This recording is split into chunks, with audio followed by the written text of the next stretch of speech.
Got this about arenas, and we've got the WNBA themselves, the owners. Oh, they're about to play some hardball.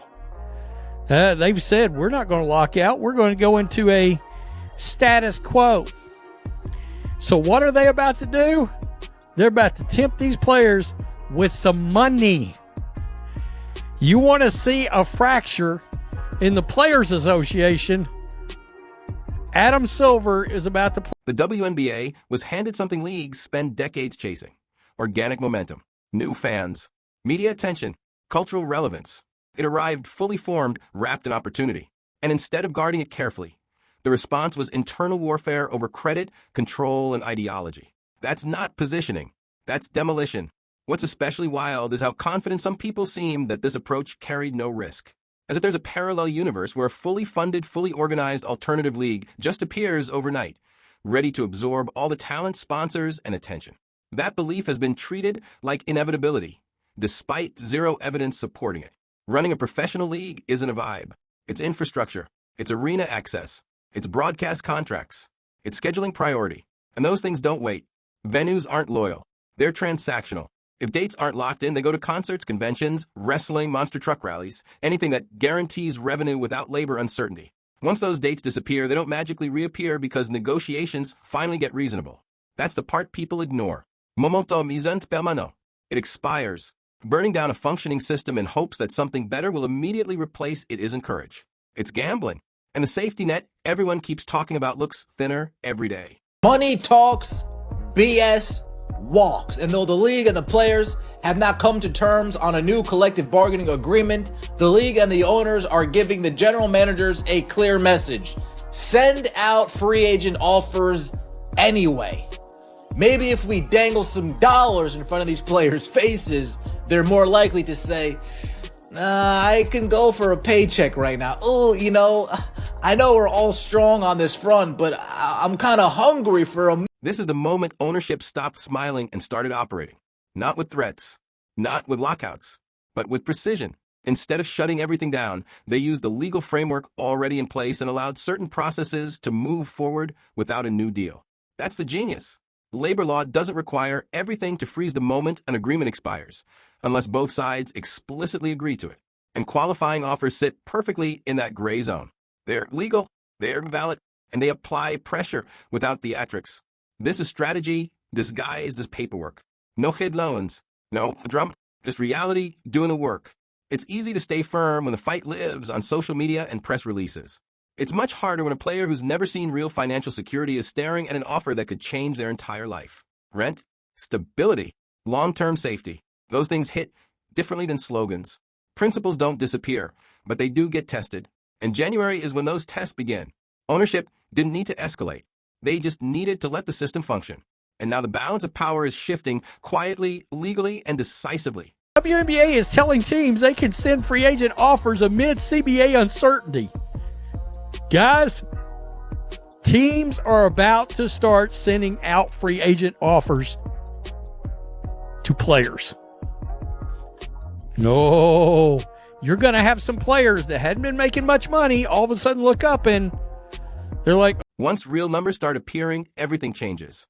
What began as reasonable conversations about improving compensation slowly mutated into something far more dangerous, a negotiation strategy that seemed disconnected from economic reality. Somewhere along the line, the focus shifted from building something sustainable to making demands that ignored whether the system itself could survive. And that's where the self-sabotage crept in. The irony is that the stakes genuinely matter to the players. This isn't about greed or entitlement. It's about livelihoods, careers, futures, but intent doesn't excuse execution. When negotiations abandon structure, reality doesn't politely wait its turn. It crashes the room. That's what's happening now. The moment ownership put actual offers back on the table, the fantasy ended. Numbers don't argue. They don't moralize. They just exist. And when players are confronted with tangible opportunities versus hypothetical promises, the conversation shifts fast.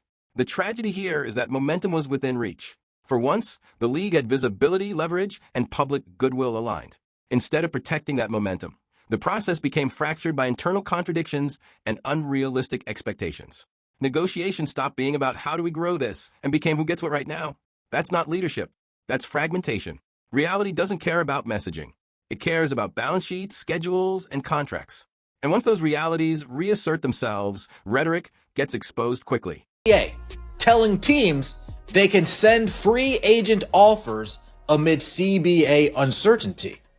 The league has called every team to tell them they can send offers to free agents during the status quo period. Sources tell Front Office Sports, but players are unlikely to sign anything in this limbo. Now, at first glance, you could be asking yourselves, well, if there's no CBA agreement, why? Have you ever watched a situation where one side clearly decides they're done playing nice?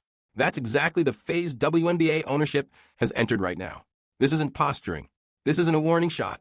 This is a calculated shift in strategy, and it's about to reshape the entire power dynamic of the league. The decision to move forward with free agency qualifying offers isn't just a procedural step. It's a pressure point. Contracts are about to dictate leverage.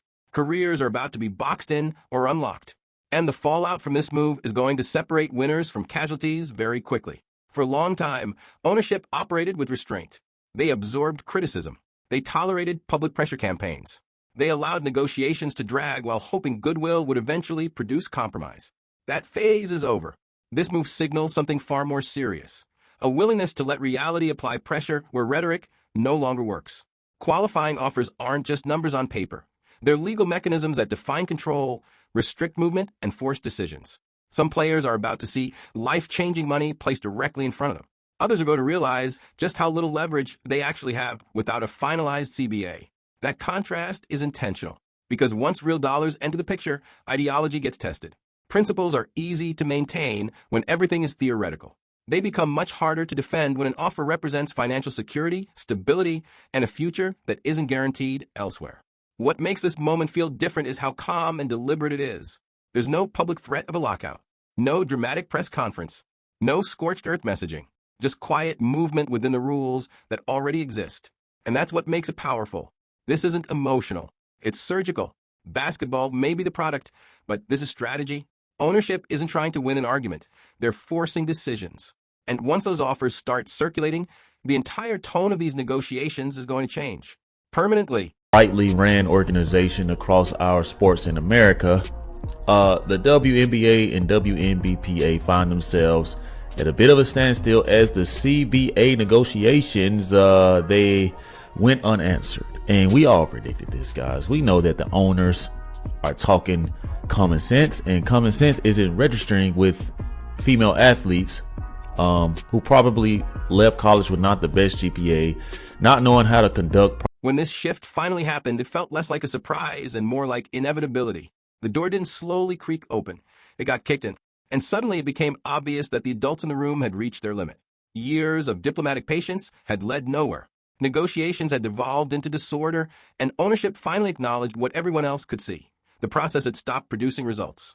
From ownership's perspective, the players' union wasn't negotiating with discipline or long-term vision. It felt chaotic, reactive, as if demands were being made without a clear understanding of consequences or sustainability. You can only watch that unfold for so long before stepping in. This wasn't about punishment. It was about restoring structure. When negotiations start resembling bumper cars, everyone crashing into each other blindly, someone has to slow the ride down. Ownership decided that someone would be them. The key realization was simple. Good faith had become a one-way street. While ownership continued presenting numbers, projections, and frameworks, the response kept drifting toward ideological positioning rather than practical compromise. At a certain point, patience stops being productive and starts being enabling. So instead of escalating into a lockout or issuing ultimatums, ownership chose something far more effective: action within the existing system. They didn't need to threaten. They didn't need to posture. They simply let the machinery start turning again. That decision reframes everything. It signals that negotiations can't live forever in abstract space. At some point, choices have to be made, and those choices carry consequences. This isn't ownership losing their temper. It's ownership deciding that order matters more than optics, that progress matters more than applause, and that chaos, no matter how righteous it sounds, isn't a strategy.